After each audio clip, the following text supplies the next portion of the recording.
Assalamualaikum warahmatullahi wabarakatuh. Perkenalkan, nama saya Alifatul Lutfi Syarifah. Nomor induk mahasiswa 20211355 dari kelas 4A IAP.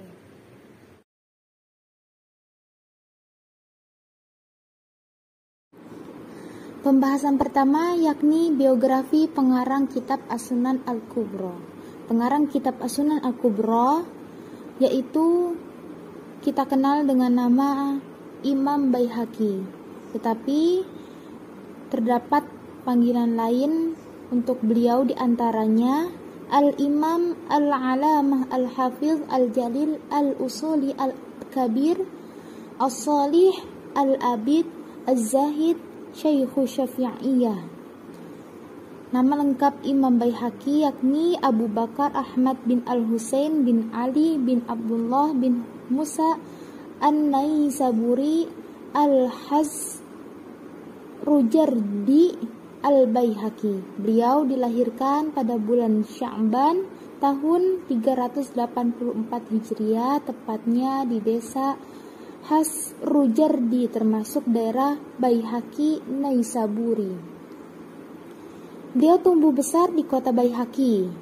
Baihaqi merupakan sebuah distrik di wilayah Naisabur yang luas, lengkap dengan penghuni yang padat. Dari distrik tersebut lahir tokoh-tokoh besar, ulama, fuqaha, dan sastrawan kenamaan yang terhitung jumlahnya. Penduduknya menganut mazhab Syiah Rafidhah yang ekstrim, mulai menuntut ilmu pengetahuan akhir pada tahun 399 Hijriah, tepatnya pada saat beliau berusia 15 tahun.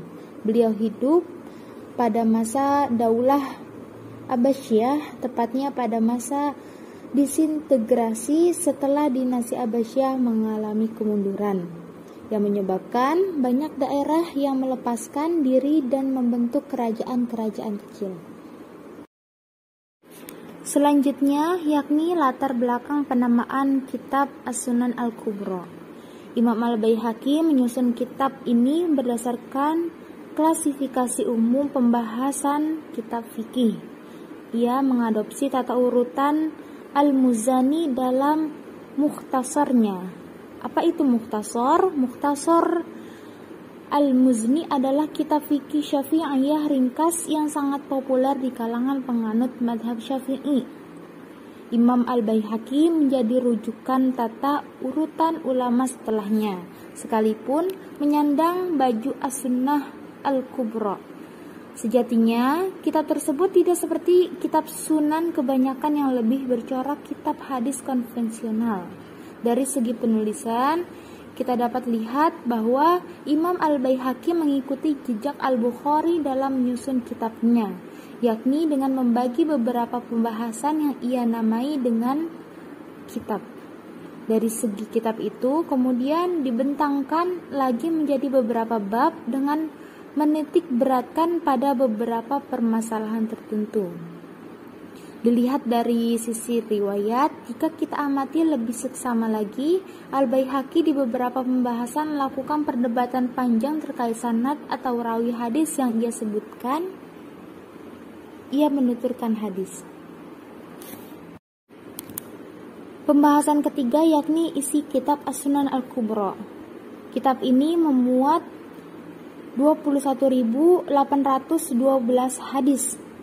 Sebagaimana para penulis al-hadis al-ahkam, dari hasil temuan Najm Khalaf, setidaknya terdapat lebih dari 7.000 hadis yang dinukil dari Sahih Al-Bukhari Muslim, 2.000 hadis dari Sunan Abi Dawud, 1.313 riwayat dari Musnad Ibnu Wahab, 785 riwayat dari Sunan Ad-Daruqutni, 386 riwayat dari Al-Muwatta, 642 riwayat dari Sunan Ibnu Al-Arabi, 1407 riwayat dari Musnad As-Sofar, 1704 riwayat dari Sunan Asy-Syafi'i dan karyanya yang lain, 348 riwayat dari Al-Kamil Ibnu Adi dan dari kitab-kitab yang lain.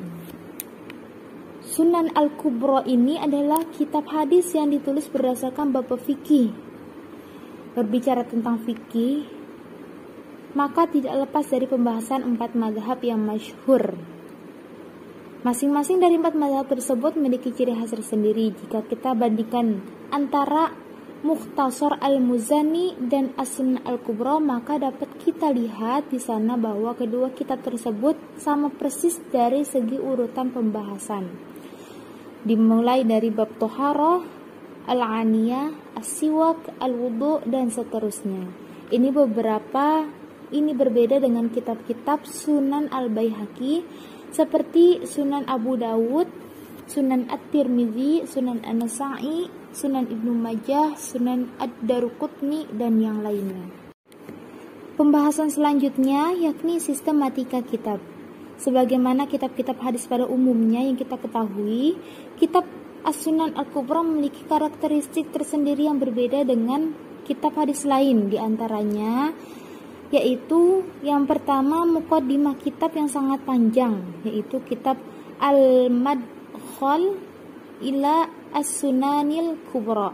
Kitab ini disusun secara terpisah setelah dituliskan hadis-hadis Nabi, disertakan pula athar-athar pada sahabat seperti tertib.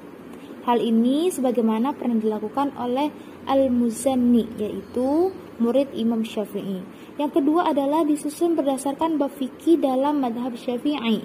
Yang ketiga, menyertakan hadis-hadis yang berkaitan antara satu bab dengan bab berikutnya. Yang keempat, setiap bab disertakan definisi singkat. Yang kelima, at-ta'addud fi al-asanid, yaitu banyak jalur periwayatan sanad. Yang terakhir yaitu beliau menyebutkan pula dalam As-Sunnah Al-Kubra, satu orang rawi meriwayatkan 2 hadis. Ada kalanya rawi tersebut meriwayatkan dengan al-inqita atau terputus, ada kalanya dengan al-wasal, yaitu tersambung. Atau ada kalanya pula rawi tersebut meriwayatkan hadis mauquf, dan ada kalanya ia meriwayatkan secara marfu'. Kemudian di sini saya mencantumkan contoh kitab Sunan Al-Kubra. Baik, cukup sekian materi yang saya sampaikan. Kurang lebihnya saya mohon maaf. Billahi taufiq wal hidayah. Wassalamualaikum warahmatullahi wabarakatuh.